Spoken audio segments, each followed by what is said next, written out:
लक्ष्मण भैया, ये कैसी प्रतिज्ञा है? भला ऐसा भी क्या संकट आन पड़ा जो आपने अन्न, जल, घर परिवार सब कुछ त्याग दिया? ऐसी कौन सी आज्ञा की आस है आपको प्रभु श्री राम से? भैया, आपको हुआ क्या है? आप मुझे कुछ बताएंगे?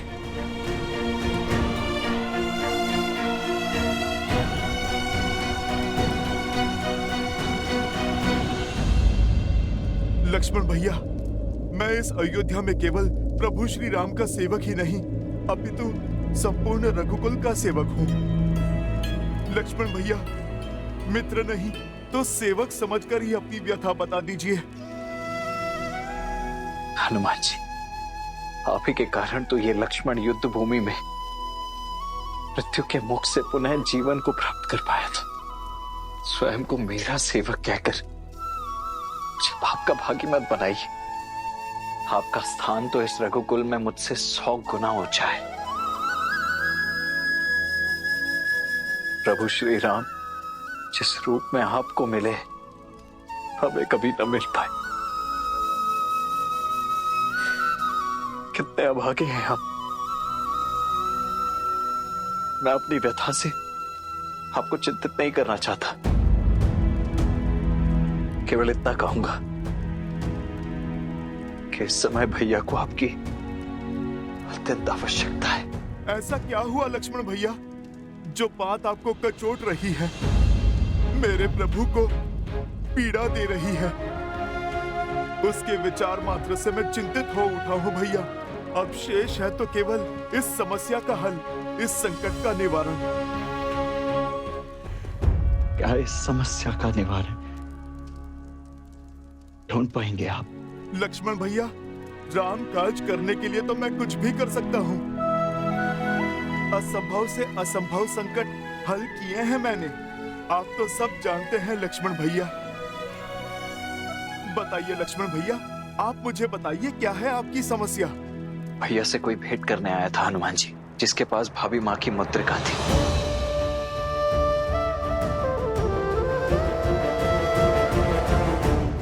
जब मैं उन्हें भैया के कक्ष में लेकर आया तो भैया ने मुझे आदेश दिया कि उनके वार्तालाप के मध्य कोई भी ना आ पाए।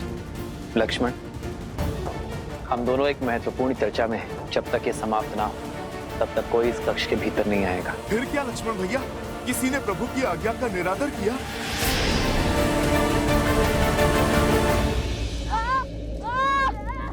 शांत, कुछ पूर्णतः शांत हो जाओ।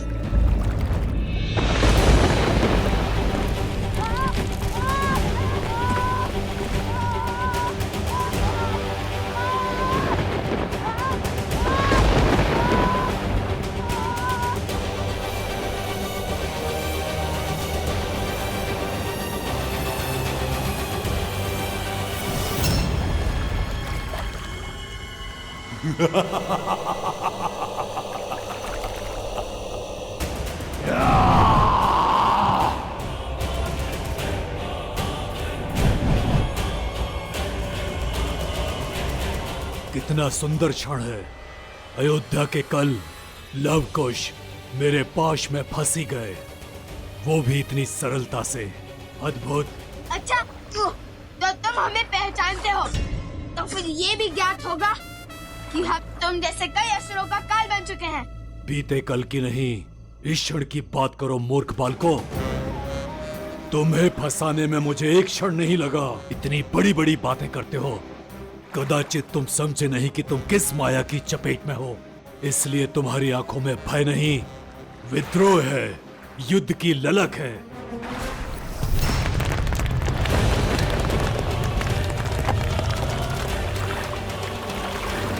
अब मेरे अतिरिक्त तुम्हें इस दलदल से कोई नहीं निकाल सकता, कोई नहीं। परिचय दो। क्यों नहीं? मृत्यु को प्राप्त होने वाले की अंतिम इच्छा अवश्य संपूर्ण होगी, ताकि तुम्हारी आंखों में भय के बादल देख पाऊं मैं चंद्रबाहु पुत्र अष्टबाहु हूं।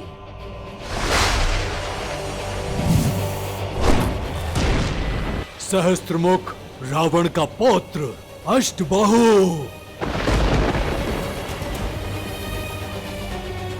मेरे कुल, मेरे परिवार के विनाश का प्रतिशोध है ये कि तुम यहाँ तड़प तड़प कर मरोगे और तुम्हारे पिता राम तुम्हारे वियोग की पीड़ा में वहां मृत्यु को प्राप्त होगा। रघुकुल के अंत के साथ ही मेरे पिता की मृत्यु का प्रतिशोध पूरा होगा। मेरे पूर्वजों का पिंडदान संपूर्ण होगा।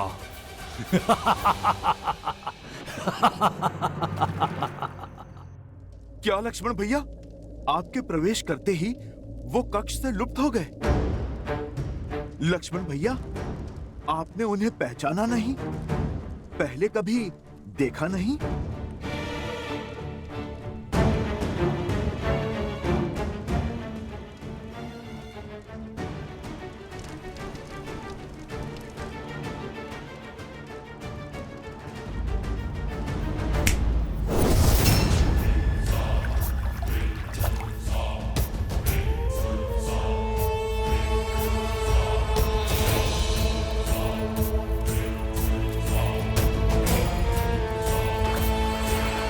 अब धीरे धीरे तुम दोनों मेरे बनाए इस दलदल में धंसते जाओगे और कुछ ही क्षण में मृत्यु को प्राप्त हो जाओगे। मैं तुम्हारे अंत का आनंद लूंगा। सोचा नहीं था कि कोई राक्षस इतना कायर निकलेगा। सनत की प्रजाति का अपमान किया है तुमने। युद्ध से बचने के लिए दलदल का सहारा ले लिया। सत्य और सत्कुश, इस कार्य के लिए तो हमारे धनुष के टंकार ही बहुत है।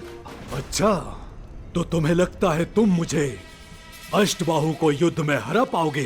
अवश्य, इसमें तो कोई संशय ही नहीं है। आवश्यकता से अधिक आत्मविश्वास मृत्यु का कारक होता है मूर्खों। यदि इतना ही सामर्थ्य है तो इस दलदल से निकल कर बताओ। यदि निकल पाए तो युद्ध का अवसर अवश्य दूंगा तुम्हें।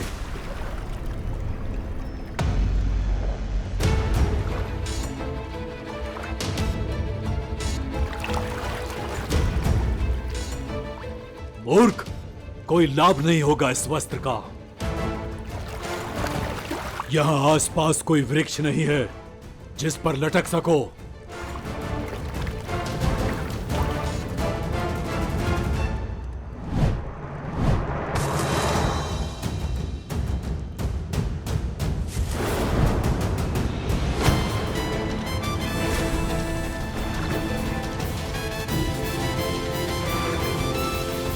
आगे जो हुआ मैं ज्ञात कर लूंगा, किंतु लक्ष्मण भैया, आप मुझे अपनी प्रतिज्ञा का कारण बताइए। क्यों आपने ये भीषण वचन लिया और मैं अब कैसे इसका निवारण करूं? अयोध्यापति का आदेश था कि जो भी उस वार्तालाप के मध्य में आएगा वो मृत्यु को प्राप्त होगा।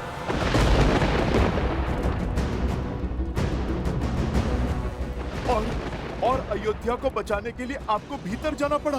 बात भाई पर आई तो भैया अपने आदेश से ही पीछे हटने लगे। हनुमान जी, इस समस्या का केवल एक ही निवारण है। मनाइए उन्हें। आपको उन्हें कहना होगा कि वो मुझे मृत्यु का ये दंड भोगने की आज्ञा दे दें।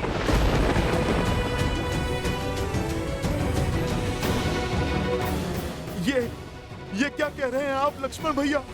आपके बिना अयोध्या और अयोध्यापति दोनों अपूर्ण हैं। मैं भला प्रभु को कैसे मनाऊं कि आपको मृत्यु दंड? नहीं भैया, ये सब असंभव है। मैं मानता हूं कि ये कठिन है, किंतु यही तो उचित भी है ना हनुमान जी। चाहिए हनुमान जी, अन्यथा मैं सब कुछ त्याग कर भैया की आज्ञा की प्रतीक्षा करता ही रहूंगा। लक्ष्मण भैया, ये आपने मुझे किस धर्म संकट में डाला है? मैं भला कैसे? मुझे प्रभु से मिलना होगा। चाहिए हनुमान जी, और शुभ समाचार लेकर ही लौटिएगा। अयोध्या की लाज अब आप ही के हाथ में है।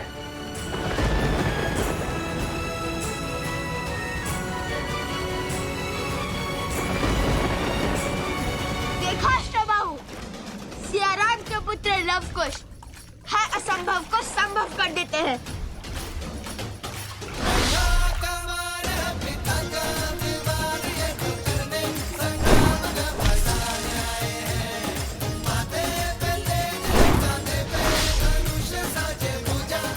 मूर्खता की सीमा पार कर रहे हो बालको। इतनी सरलता से मुझ पर बाण चला पाओगे? मुझे मृत्यु के घाट उतारोगे? चूक गए ना लक्ष्य से। लव कुश है हम, कभी चूकते नहीं। ये बाण तुम्हारे लिए नहीं था।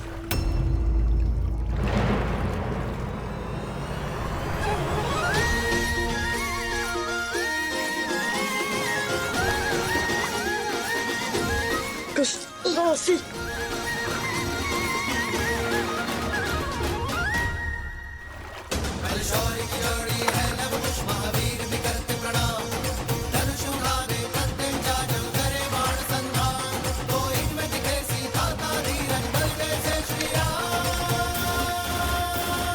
अति उत्तम। अर्थात तुम्हारा अंत इस दलदल के पास में नहीं, मेरी भुजाओं के पास में होगा।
हनुमान, तुम यहाँ? तुम्हें तो लवकुश के साथ होना था। प्रभु, होना तो वही था, पर मैंने आपसे कहा था ना, यदि आपको मेरी आवश्यकता होगी तो मैं स्वयं पहुंच जाऊंगा। रुक क्यों गए हनुमान? आओ।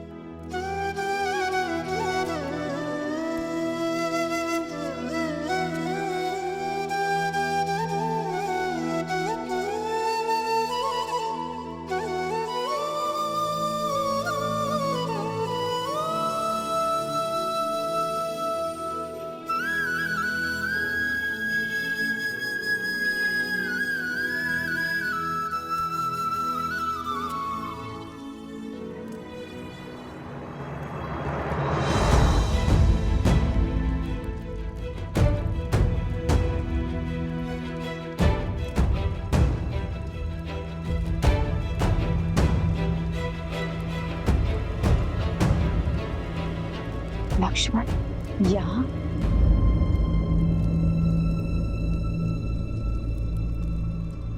लक्ष्मण,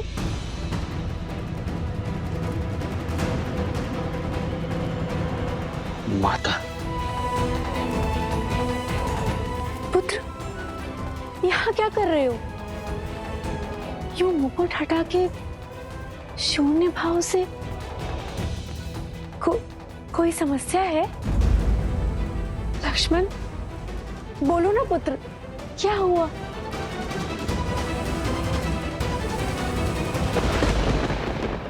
ऐसा क्या कारण था हनुमान कि लौट आए? प्रभु, आपका काज बीच में छोड़कर मैं आना तो नहीं चाहता था, किंतु मुझे कुश के स्वप्न ने विचलित कर दिया प्रभु। उन्हें अयोध्या की और प्रभु आपकी चिंता सता रही थी, और यदि संकट मेरे प्रभु श्री राम पर है तो ये भक्त हर काज छोड़ने के लिए सज है प्रभु। प्रभु, मैंने कभी आपसे कोई प्रश्न नहीं किया, कभी भी आपके किसी भी निर्णय पर मैंने संदेह नहीं किया, किंतु प्रभु, क्या आज मुझे आपसे एक प्रश्न पूछने की आज्ञा है? आज तो राम के भाग्य खुल गए कि मेरा प्रिय हनुमान मुझसे प्रश्न पूछने के लिए आतुर है। अवश्य पूछो हनुमान। मेरे प्रभु, जिनके हर कर्म के पीछे उद्देश्य है, वो बिना कारण इतना घोर निर्णय कदापि नहीं कर सकते। केवल कक्ष में पग रखने के लिए किसी को मृत्यु दंड तो नहीं दे सकते। था वो प्रभु जिससे भेंट की बाधा का दंड इतना घोर था कि लक्ष्मण भैया प्रभु आपसे स्वयं मृत्यु दंड की आज्ञा मांग रहे हैं। प्रभु मेरी अनुपस्थिति में इतना सब कुछ कैसे घट गया जिसने इस संपूर्ण रघुकुल को व्याकुल कर दिया। यदि हनुमान को इसकी भनक लगी तो महाबली किस रूप में आ जाएंगे और कितना प्रलय मचाएंगे ये तो मैं भी नहीं जानता काल पुरुष। और इसी कारणवश मैंने हनुमान को लवकुश के साथ अयोध्या से बहुत दूर भेज दिया।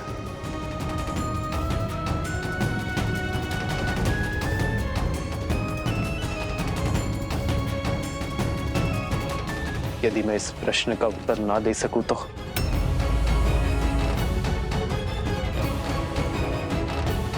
यदि मैं इस सत्य से आवरण ना हटाऊं तो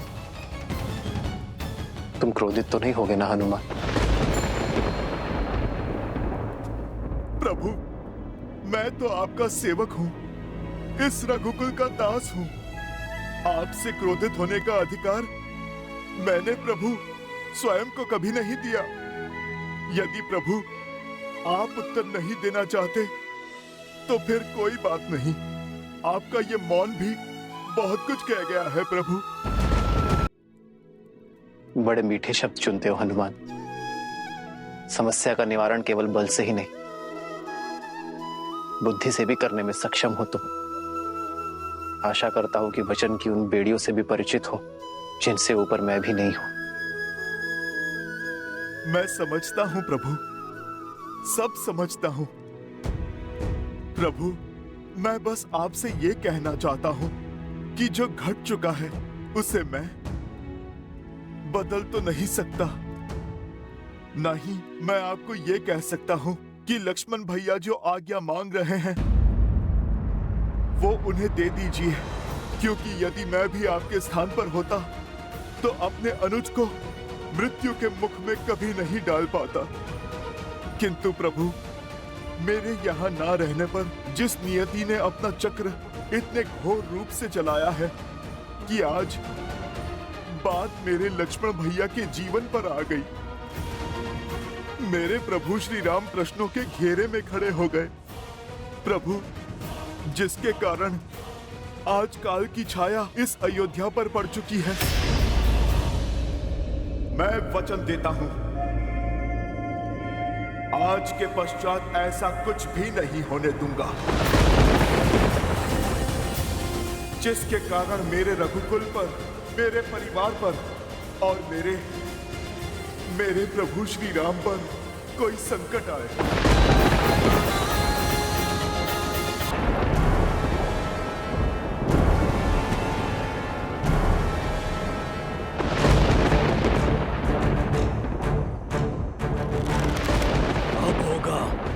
एक ही बार में संहार।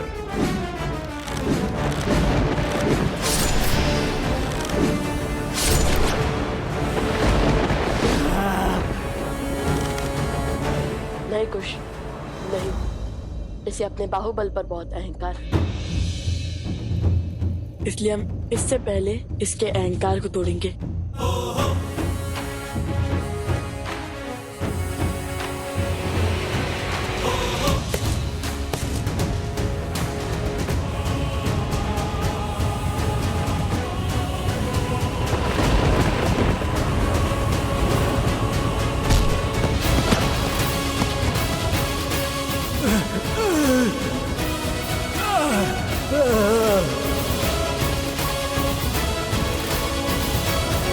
अभी भी समय है अष्टबाहु, अधर्म का पथ छोड़कर धर्म का पथ अपना लो। अपने दादाश्री और अपने पिताश्री से हुई भूल को मत दोहरा। हमसे क्षमा मांगकर श्री राम की शरण में आ जाओ, फिर सब शुभ होगा। असंभव है ये, असंभव। तो फिर अपने अंत के लिए सज हो जाओ।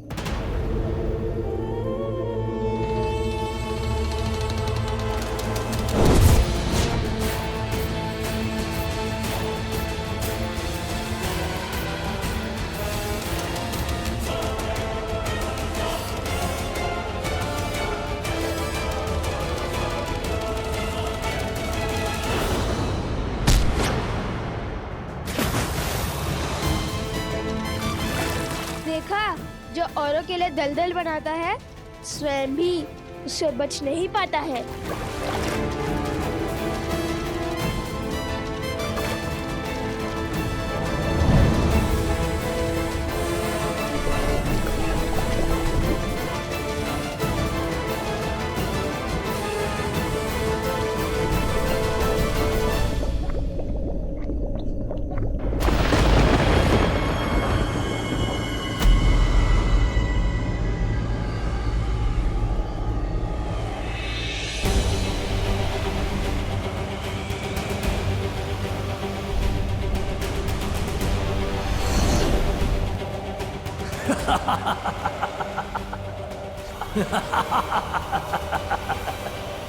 मेरा अंत असंभव है लवकुश। मेरे तन का संहार हो सकता है, किंतु मेरे भीतर बसे पाप अधर्म विद्या का अंत असंभव है। अब ये धरा मेरे मलिन रक्त से शापित हो जाएगी।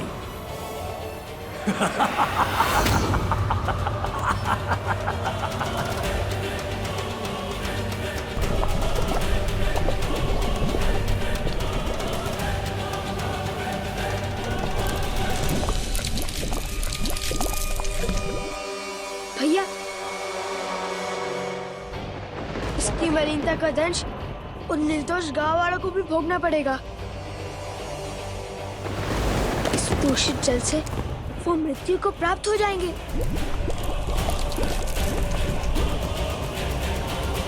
जीवन में जब जब किसी भी अनिष्ट का आपके प्रति आभास होगा, मैं तब तब प्रभु उस आभास का निवारण करूंगा।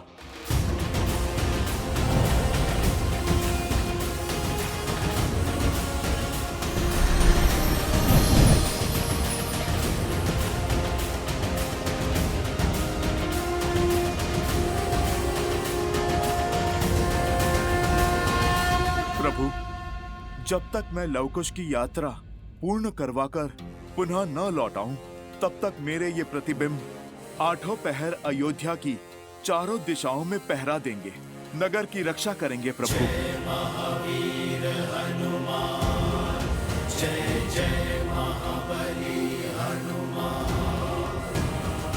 जाओ, पूरब पश्चिम उत्तर दक्षिण चारों ओर अपना स्थान ग्रहण करो।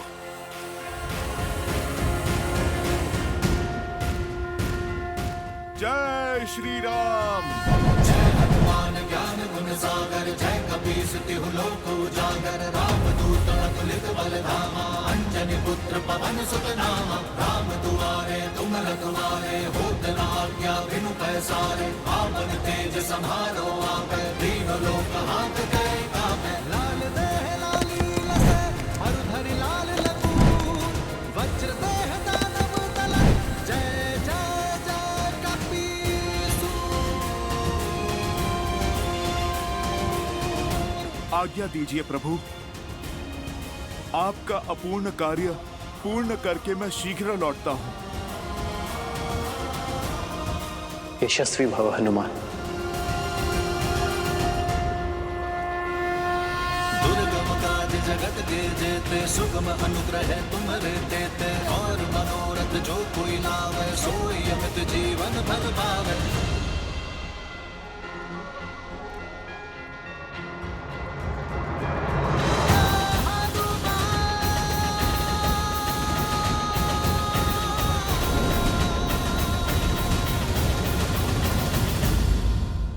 नहीं हनुमान, नहीं, ये नहीं हो सकता। मैं अपने पुत्र को विपदा का ये दंश नहीं झेलने दूंगी। इतने वर्षों के पश्चात अयोध्या के भविष्य राम सिया सब कुछ लौटे हैं। अयोध्या में सब कुछ उचित हो रहा था, तो ये सब क्यों? माता, मन तो मेरा भी व्यतीत है कि मैं यहाँ पर समय पर पहुंच जाता तो कदाचित मैं इस अनर्थ को रोक लेता, किंतु जब तक मेरे पग अयोध्या में पड़े तब तक लक्ष्मण भैया प्रतिज्ञा ले चुके थे। इस प्रतिज्ञा के कारण ही लक्ष्मण भैया आपसे तब तक बात नहीं करेंगे जब तक उन्हें प्रभु से प्रस्थान की आज्ञा ना मिले। माता,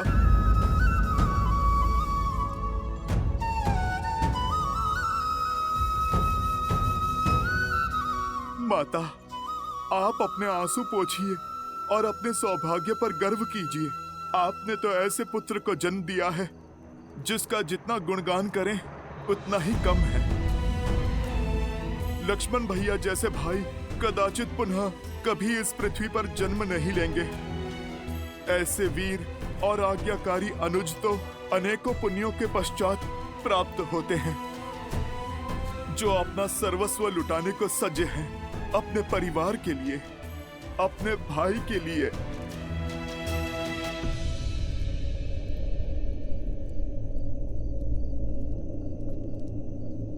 हनुमान जी, भैया से आज्ञा मिली।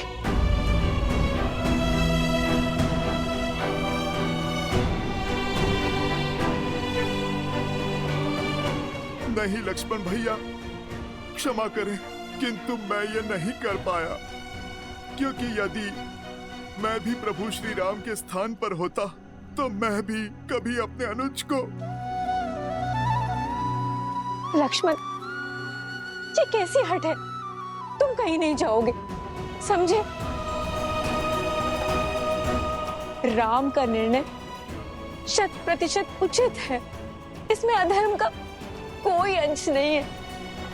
नहीं नहीं, मैं तुम्हें कहीं नहीं जाने दूंगी। अरे ये तो मेरा सौभाग्य है कि राम मेरा पुत्र है, जो समझ रहा है, जो कह रहा है, सब उचित है।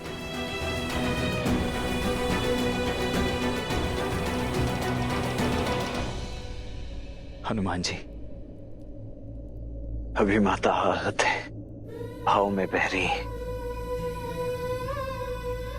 परंतु मुझे पूरा विश्वास है वो शीघ्र ही अवश्य समझ जाएंगे।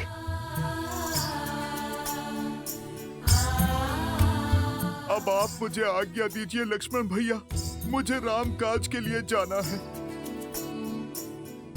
हनुमान जी, अपने इस अनुज को हृदय से नहीं लगाएंगे? किसे ज्ञात इसके पश्चात पुनः भेंट हो भी या नहीं। लक्ष्मण भैया, भीगी नैन विदा दे लक्ष्मण भैया, जन्म जन्म तक रहे राम के संगी।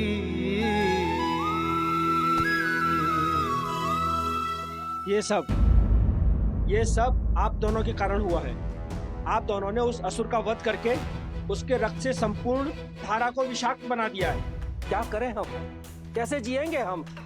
वृक्ष आदि सब सूख गए हैं, यहाँ तक कि जल भी विषाक्त बन गया है। अपराध तुमने किया है तो हल भी तुम ही निकालोगे। हाँ, हल भी। शांत शांत, आप सब शांत हो जाइए। हम वचन देते हैं कि इस संकट का निर्वाण करेंगे, चाहे हमारे प्राण ही क्यों ना चले जाए। इस प्राणहीन धारा पर हम अपने प्राण स्वयं फूकेंगे।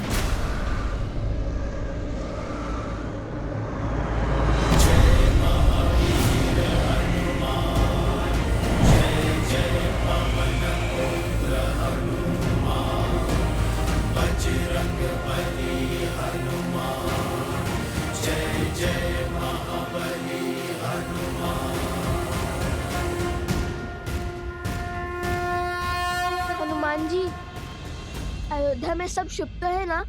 जहाँ प्रभु श्री राम है वहाँ भला अशुभ कैसे हो सकता है? कहा था ना मैंने, वो केवल एक बुरा स्वप्न था। आप यहाँ की चिंता मत कीजिए, इस संकट का निवारण हम कर लेंगे। हाँ हनुमान जी, हम वचन दे चुके हैं, बस हल खोजकर उसे पूर्ण करना है। जय श्री राम।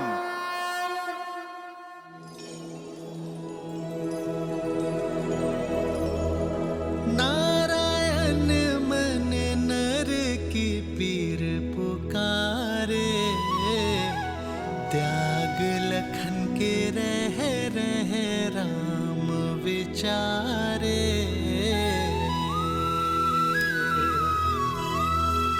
बन के कहा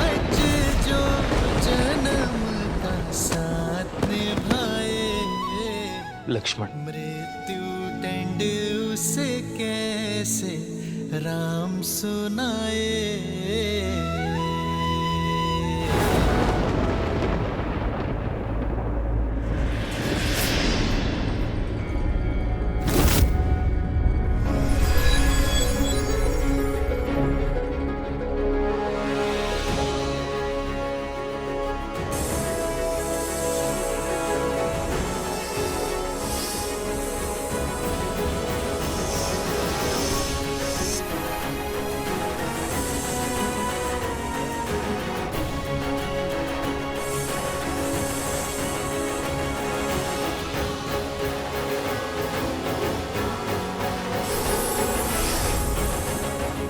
शेषनाग,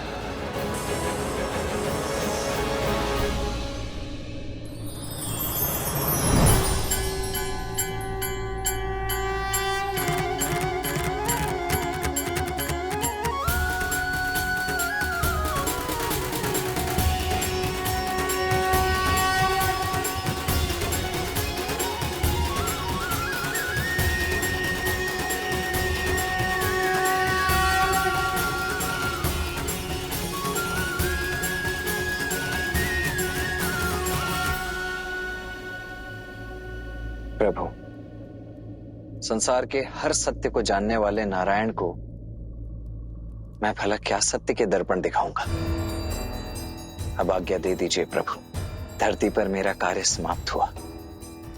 ये जो कुछ भी घट रहा है ये सब नियति का लिखा है, जो आप ही ने निर्धारित किया है प्रभु। संसार के संचालन के लिए, जगत के कल्याण के लिए, ताकि मैं आपसे पूर्व वैकुंठ जाकर आपके आने की तैयारी कर सकूं। वर्षों से सुने पड़े वैकुंठ को आपके आगमन के लिए सज्ज कर सकूं। आपकी प्रतीक्षा में बैठी माता लक्ष्मी की सहायता कर सकूं। अब मानव मोह त्याग हर भाव से ऊपर उठ जाइए प्रभु, और अपने इस सेवक को जाने दीजिए, अपना धर्म निभाने दीजिए। वो जो हठ में प्रतिज्ञा लिए बैठा है वो केवल श्री राम का छोटा भाई लक्ष्मण ही नहीं, स्वयं नारायण के सेवक शेषनाग का रूप भी है।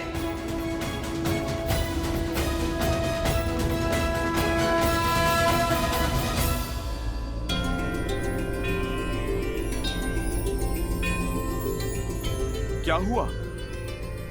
अब तक तुम बस सोच ही रहे हो या फिर इस संकट से निकलने का कोई हल भी सूझा? वो सूझा। अति उत्तम। तो फिर बताओ क्या हल है? हल नहीं, केवल हल निकालने का मार्ग सूझा है। ठीक है, कोई बात नहीं। अब जो सूझा है वही बता दो। पिताश्री कहते हैं जब समस्या का हल ना मिले तो एकाग्रता से ध्यान देना चाहिए। जब इंद्रियां केंद्रित होंगी बड़ी सी बड़ी उलझन क्षण भर में सुलझ जाएंगी। तो फिर विलंब किस बात का? लगाओ ध्यान। अरे आप कहाँ चल दिए? प्रभु केवल समस्या का समाधान खोजने के लिए ध्यान लगाने का परामर्श नहीं देते, अपितु मन को शांत करने के लिए ध्यान को ढाल बनाने का निर्देश देते हैं। किंतु आपका मन क्यों व्याकुल है? अयोध्यापति का आदेश था कि जो भी उस वार्तालाप के मध्य में आएगा वो मृत्यु को प्राप्त होगा। इस समस्या का केवल एक ही निवारण है, मनाइए उन्हें। आपको उन्हें कहना होगा कि वो मुझे मृत्यु का ये दंड भोगने की आज्ञा दे दें। अभी मेरी समस्या के समाधान का समय नहीं आया है। जब आएगा तब मैं अवश्य आपको बताऊंगा। अब मैं चलता हूं उस चोटी पर। मैं आशा करता हूं कि भोर होने तक इस समस्या का समाधान खोज ही लेंगे आप। अवश्य। जय सिया राम। जय सिया राम।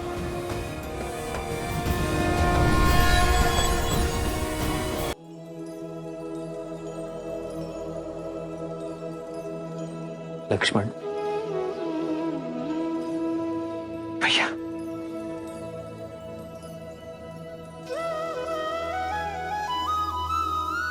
धन्य हुआ मैं,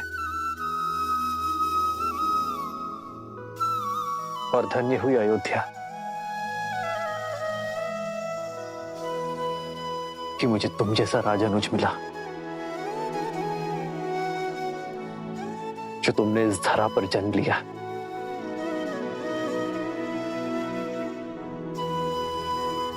जाओ लक्ष्मण, मैं तुम्हें जाने की आज्ञा देता हूं। धन्यवाद भैया। जिससे खोलंका तीर कल्पे रघुराई, उससे खो देने की बेला विकट अबाई।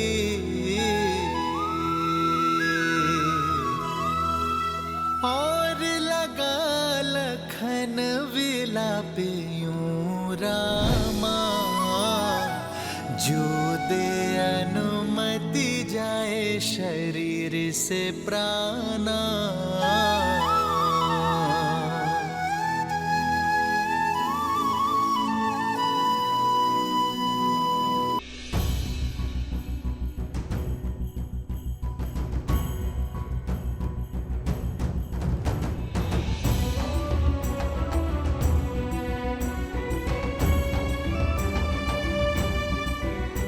सुमित्रा,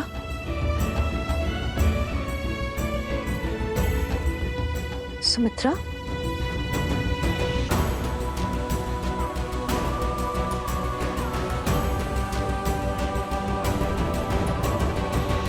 सुमित्रा, अंजल त्याग कर तुम इतनी देर से मंदिर में क्यों बैठी हो? क्या बात है?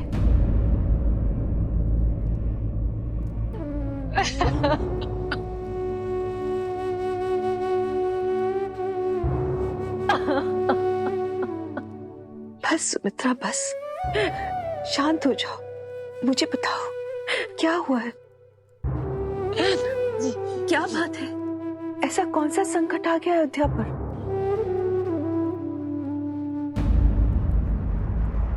ये श्वेत वस्त्र किसके लिए है?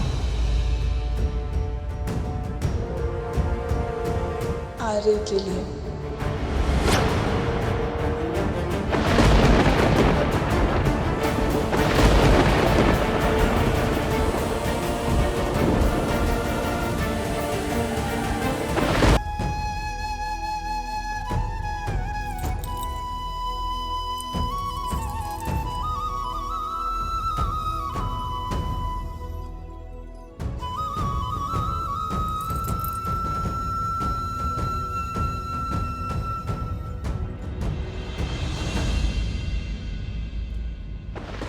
क्या लक्ष्मण? असंभव, ये नहीं हो सकता। असंभव संभव हो रहा है माता। श्री राम ने आज्ञा दे दी है। अब नियति के आगे नतमस्तक होने के सिवाय हमारे पास अब कोई मार्ग नहीं है। ये निर्णय मेरे पति का है और मैं उनके साथ हूं। समय और भाग्य के इस खेल में महाराज भी उतने ही विवश हैं जितने हम हैं।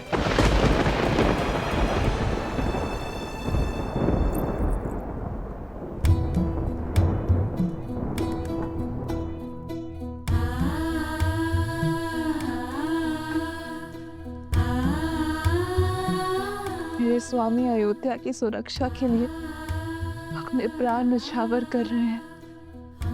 यदि वो इस त्याग की पराकाष्ठा पार नहीं कर पाते तो आज अयोध्या ऋषि दुर्वासा के क्रोधा अग्नि में जल रही होती। अब अश्रु क्यों बहा रही है? आपको तो प्रसन्न होना चाहिए कि ऐसे महान पुरुष आपके पुत्र हैं, मेरे स्वामी हैं, अयोध्या के रक्षक हैं।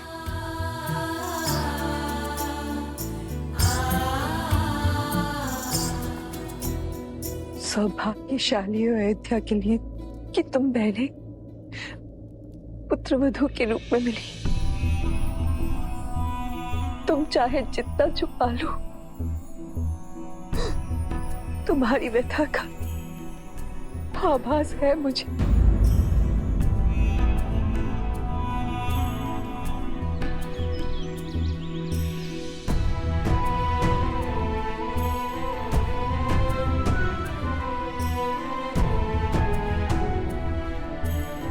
हे सूर्यदेव, मेरी अयोध्या नगरी पर सदा अपनी कृपा दृष्टि बनाए रखिएगा।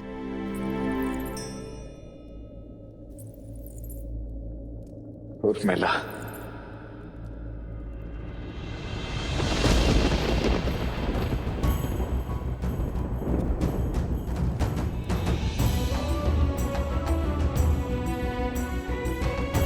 क्षमा करना उर्मिला, आयु के इस पड़ाव को तुम्हारे साथ बिताना चाहता था मैं, किंतु पिताश्री!